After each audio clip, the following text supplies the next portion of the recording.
مساء الخير يا حبايبي، عاملين ايه؟ من الحاجات الحلوة قوي اللي بحبها وبحب اعملها هي القرصة الصفراء او المحوجة. بجد حلوة قوي قوي. النهاردة بقى عملتها معاكم قبل كده على فكرة كتير.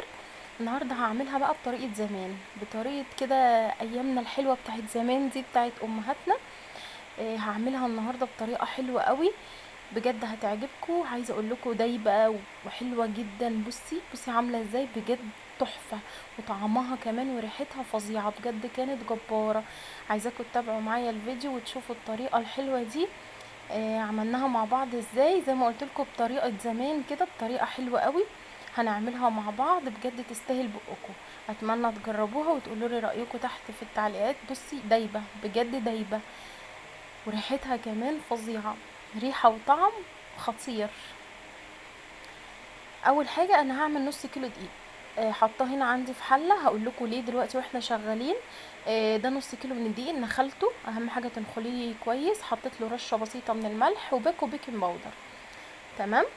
المقادير سهله وبسيطه خالص ومتوفره عندنا في كل بيت، هنشتري حاجات بسيطه خالص من عند العطار.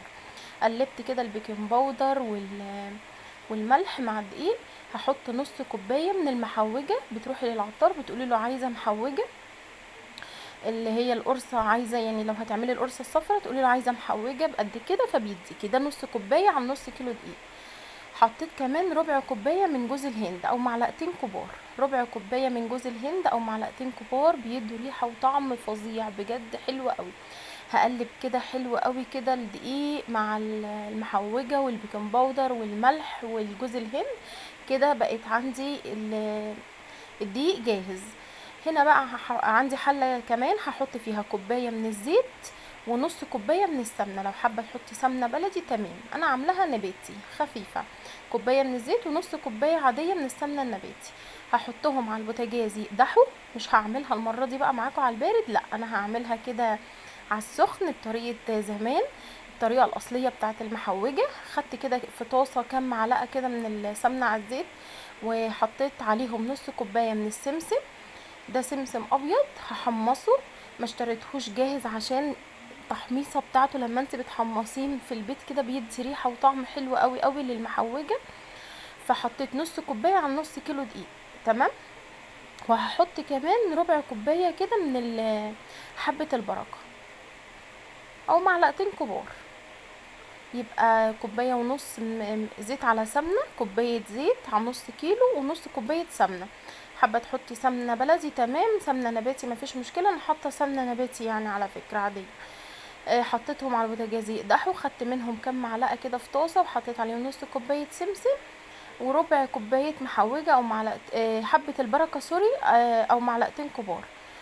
هنا السمسم بتاعي كان اتحمص، نزلت بيه على الدقيق. مش عايزه اقولك اول ما نزلت الريحه كانت عامله ازاي، بجد الريحه كانت جباره فظيعه فظيعه والله. مع الدقيق والمحوجه بقى والزيت والسمنه كانوا سخنين، وقدحت فيهم كمان السمسم، كانت الريحه فظيعه. اديتهم تقليبه كده اهو. وبعد كده حطيت السمنه بتاعتي والزيت اللي قدحناهم، بص الفوران قدحتهم حلو قوي، سخنتهم حلو قوي على البوتاجاز. دي دي الطريقه الاصليه يا جماعه. انا عملته معاكم قبل كده على على البارد كذا مره، النهارده بقى عملته على السخن كده. بجد بيبقى دايب كده وحلو قوي قوي، بجد بيبقى فظيع، والريحه كمان بتبقى جباره. حابه تزودي الكميه، ده نص كيلو دي زي ما قلت لك، حابه تزودي الكميه تمام. انا هنا هقلب كويس حلو قوي، بس عشان طبعا الحاجه يعني الزيت والسمنه اللي انا قدحتهم سخنين، فمش هعرف استعمل ايدي. هقلب كده بالمعلقه وهسيبه يبرد، وبعد كده هستعمل ايدي عادي اهو. عايزه ابسه كويس، يعني تبسيه كويس جدا تشربي الدقيق كويس. مش عايزه دقيق باين خالص خالص يعني في العجين.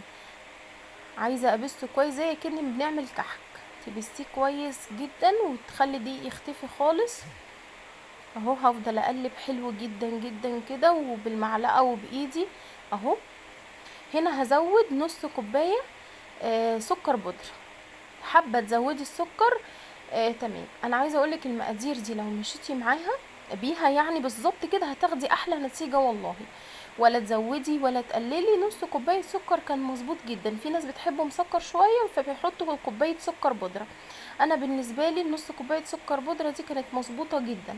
قلبتها كده اختفت خالص. عندي هنا نص كوبايه من العسل الاسود. برضو هزود نص كوبايه من العسل الاسود اهو. يبقى نص كوبايه سكر بودره ونص كوبايه من العسل الاسود. كده المقدار معاكي مظبوط، والطعم بجد فظيع. مش مسكره قوي تموع كده وتجز النفس، لا خالص. كانت مظبوطه على الشعر، بامانه كانت مظبوطه جدا. امشي على المقادير دي بالظبط كده هتديكي احلى نتيجه، ولا هتحتاجي تزودي سكر ولا تقللي سكر. بس لو انت حابه يعني من الناس اللي بتحب السكر الزياده وعايزاه مسكر، حطي كوبايه من السكر البودره. والعسل ده يعني هو نص كوبايه كان مظبوط جدا بالنسبه لي. هقلب كده برضو، هشرب العجين كله اهو. بصي قوامه كان مفتفت ازاي.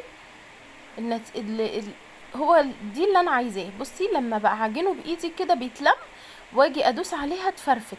دي كده العجينه المظبوطه للمحوجه بتاعتي او القرصه الصفراء. كده تمام. كل المكونات اختفت معايا والعجينه بقت حلوه اهي. بصي بكورها وادوس عليها تفتفت. دي كده يعني مظبوطه معايا. عندي صاج يعني صينيه ألمونيا مقاس كبير، دي اكبر مقاس. هفرد فيها المحوجه بتاعتي. هفردها حلو كده زي ما انت شايفه اهو. اهم حاجه تسويها حلو، ولا تخلي حته عاليه ولا حته واطيه. سوي كويس قوي. وهقول لك كمان احنا هنسويها بايه. ممكن تسويها بصينيه تاني اصغر شويه لو حابه. ممكن تسويها باللي انا هعمل بيه دلوقتي. انا هديها رشه تاني من السمسم على الوش. واللي اهو حطيت سمسم وحبه البركه تاني كده، رشه كده بسيطه. وجبت عندي النشابه دي بتاعتي اللي بنفرد بيها العجين. هفرد بيها القرصه بتاعتي. ممكن تفرديها كمان بصينيه تاني اصغر زي ما قلتلك اهو. والجناب كمان الاطراف دي برضو هسويها بايدي كده حلو قوي. عايزه كلها تبقى سوا واحد، ولا حته عاليه ولا حته واطيه. تسوي حلو قوي وعلى مهلك. العجينه والريحه تحفه تحفه والله يا جماعه اهو. بساوي على قد ما اقدر، عايزاها تبقى مظبوطه كده، ولا حته عاليه ولا حته واطيه ولا اي حاجه اهو. زي ما انت شايفه كده. واديتها زي ما قلتلكوا على الوش رشه من السمسم تاني ورشه من حبه البركه. انا بحب بيبقى فيها السمسم باين كده، بيديها طعم جميل. ده كان شكلها قبل ما هدخلها هنا. انا هنا شغلت الفرن تمام. شغلت الفرن على درجة حرارة 180. بتقعد في الفرن بالظبط 30 دقيقة بتبقى زي الفل. شغلت من فوق ومن تحت. لو مش عندك من فوق بتشتغل من تحت، شغليها من تحت.